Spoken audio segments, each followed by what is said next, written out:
안녕하세요. 혜성입니다. 자, 오늘 얘기는 강신무에 대해 이야기를 하려고 합니다. 강신무는 신병을 알아 내린 구슬을 받고 신이 실려 공수를 하는 무당을 말합니다. 강신무는 엑스터시, 동반하는 샤먼으로 신병을 거쳐 자정시킨 신을 모시는 신당이라는 성서를 갖추고 형식화된 의뢰인 굿을 주재합니다. 그리고 신병, 신당, 무의라는 세 가지 조건을 갖춰야 강신무를 할 수 있습니다.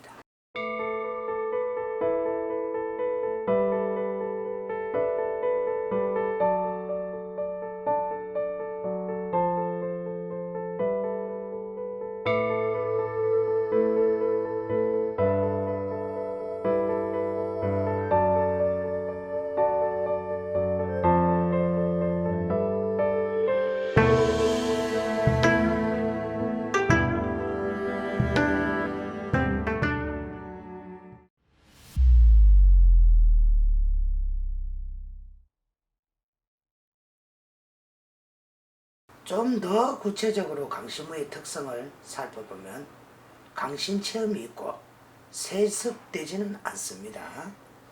신에 대한 의식이 강하다. 개인의 신당이 있다.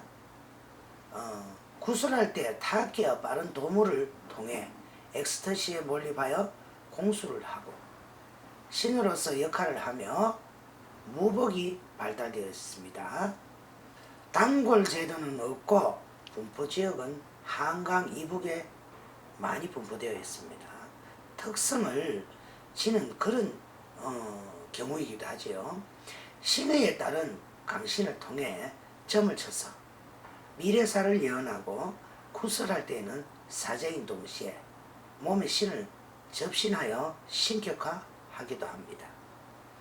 그리고 공수를 내려 신의 뜻을 전합니다. 제2 때에는 무당의 몸에 신이 내려와 신격화되기 때문에 신과 무가 합의를 합니다. 이러한 강신무는 북방 샤먼 계통으로 분류가 되어 있기도 하지요. 북방의 샤먼이 신의 세계로 가는 빙의 행상이라면 한국 무속에서 신이 무당에게 내리는 접신 형태라는데 그 차이점이 있습니다. 강신무는 신이 내린 무당이기 때문에 굿에서 하는 모든 의례적 행위는 신이 하는 행동이라고 보이기도 합니다. 그래서 강신무의 굿은 세습무에 비해 강렬하고 신의적인 측면이 많습니다. 강신무에게 내리는 신병은 무병이라고도 하는데 무당이 되기 전에 앓는 정신적 질환의 일종이라고 알려져 있습니다. 예비 무당의 신병은 태어날 때부터 잠재되어 있는 경우가 많으며 일상 속에서 나타나기도 합니다. 그러므로 이 무병을 앓고 있는 이들은 반드시 내리굿을 하여서 무당의 길을 걷지 않으면 이 병을 고치지 못하는 것으로 인식하고 있습니다. 예로부터 신병은 신들렸다, 신이 붙었다, 신이 잡혔다 등으로 표현되었습니다. 무병을 앓는 사람은 신들림으로 인해 정상적인 행동 규칙이 깨어지고 이상한 행동과 정신적인 혼돈의 상태에 있어 현대의학적으로는 치료가 불가능하다고 합니다. 신병의 현상들은 꿈이나 외적 충격에 의해 생기는 경우도 있지만 대개는 까닭없이 우연히 시름시름 앓기 시작하기도 합니다. 그 증세는 매우 다양하고 육체적 고통부터 정신적 불안까지 복합적인 질환 증세가 나타나기도 하지요. 식욕부진, 소화불량, 편두통을 동반한 편증, 혈변, 하열 등 온갖 증세가 장기간 계속되고 정신이 혼미하여지고 성격이 뒤틀리는 경우엔 인간관계도 어렵습니다. 가정 파탄을 일으킬 수도 있습니다. 꿈이 많아지고 꿈속에서 신과 접촉을 하기도 하며 꿈과 생시의 구분이 흐려지고 이 상태에서 생시에도 신의 허상, 환각, 환청을 체험하기도 합니다. 제가 이 무속길을 걸어오면서 봤던 이 많은 신병의 경우를 말씀을 잠깐 드리자면, 첫째는 요즘 어떤 현대 의학으로 병명을 붙이자면 공황장애, 우울증이라고 하는데, 신이 올 때 우울증도 같이 옵니다. 성격의 변화, 감정의 기복, 수면 부족, 때로는 육신을 다치는 사고, 집안에 사고와 우환이 끊치지를 않는 등 여러가지 신병도 많지요. 자, 이런 정세가 심해지게 되면 미쳐서 집을 뛰쳐나가거나 산이나 들, 거리를 헤매기도 합니다. 또 이런 증상을 받아들여서 내린굿을 하기는 했는데 정세가 나았다, 그러나 무당을 하기 싫다, 이렇게 돼버리며 정세가 재발함으로 무당을 계속해야 합니다. 그래서 이는 신이 시키는 소명이라고 생각하기도 합니다. 이렇게 신이 접힌 사람이 신을 받아들이지 않으면 신벌을 받게 되는데, 가장 무서운 것은 인다리를 놓는다고 하여 집안 사람들이 차례로 죽는 현상이 일어나기도 했었습니다. 자, 신을 거부하고 신을 멀리하고, 자, 몸이 나섰다고 이 무업을 그만두게 되면 가산탕진하는 것도 저는 실제로 이 무속길을 가면서 보게 되었고요. 진짜 멀쩡한 사람들이 정말 몸이 갑자기 질병이 오고 고칠 수 없는 병이 걸리고 금전은 힘이 들고 하는 일이 모두가 매사 고이고 힘드는 것을 저는 수없이 봤습니다.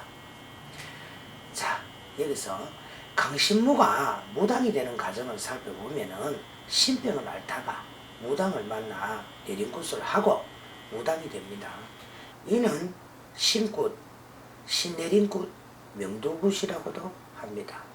여기서 접신 과정을 구체적으로 살펴본다면, 자, 궁복을 입고 칼과 삼지창을 들고 자신의 신격하에 의사소통을 합니다.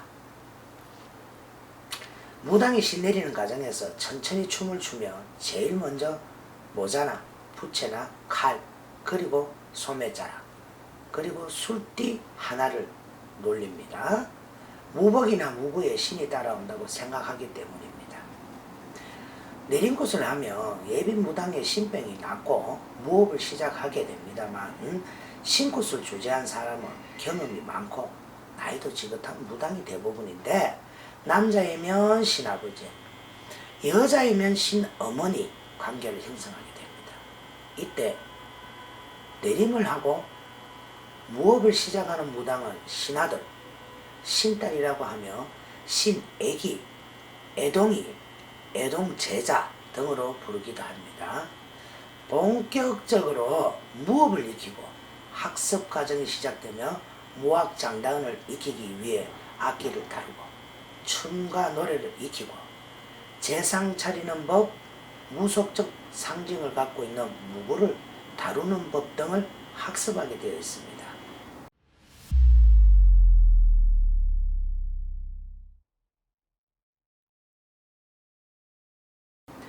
강신무의 삶이란 신들과 함께 하는 삶이기도 하지요.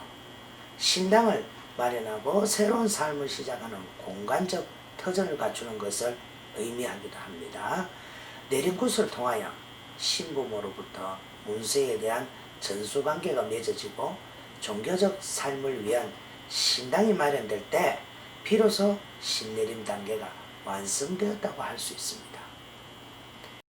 자, 강신무는 주기적인 지성, 상기도, 진적과 같이 자기 정화를 통해 실력을 강화합니다. 무당은 날마다, 달마다, 계절마다, 그리고 인생의 종단적 마디에서 어김없이 자기를 정화합니다. 나이와 무력에 상관없이 하루도 거르지 않고 정성을 들이기도 합니다. 신과의 교감을 강화하기 위해 종교적 삶을 심화시키기 위한 목적이기도 합니다. 그러다 보니 강신무들은 자기 정화를 생활화하고 있습니다.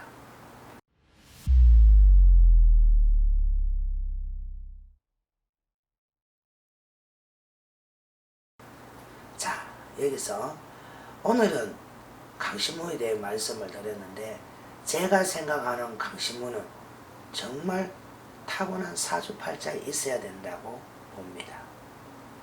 그리고 하늘의 선택을 받았다고 생각을 합니다. 자, 여러분, 오늘 강신무에 대해서 이야기를 하게 됐는데요. 자, 다음 이야기를 기다려 주시고, 또 해송의 무속의 이야기는 여기서 끝마치도록 하겠습니다. 감사합니다.